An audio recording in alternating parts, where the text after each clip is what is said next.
70 lira.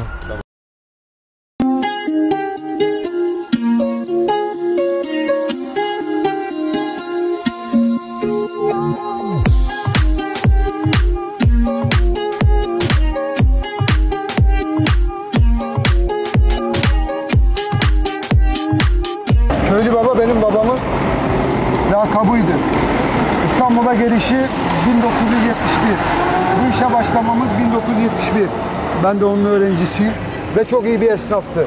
İyi bir esnaf olduğundan dolayı genelde organik ürünler satıyordu.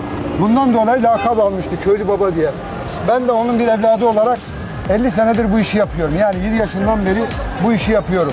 Çocukluğumda limon maydanoz satarak, ondan sonra pazarlara başlayarak ve daha sonrasında askere gitmeden toptancılık yaparak, askerden geldikten sonra halcilik yaparak ve hem ithalat hem ihracat yaparak bugünlerime geldim. Bu benim birkaçıncı şubem. Ama bunu açmamın sebebi babamın lakabı oluşundan ve ona çok değer verdiğimden, bu işi de çok severek ve aşık olarak yaptığımdan dolayı ben de onun arkasından bıraktığı bu mesleğe devam ettirmeye çalışıyorum. Ve bundan gurur duyuyorum.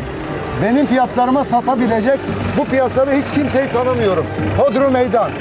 Kalite, ucuz, hizmet ve hijyen. Varsa çıksın. Teşekkür ediyorum. Kalitenin tek adresi Köylü Baba. Rabbim hayırlı uğurlu mübarek etsin inşallah.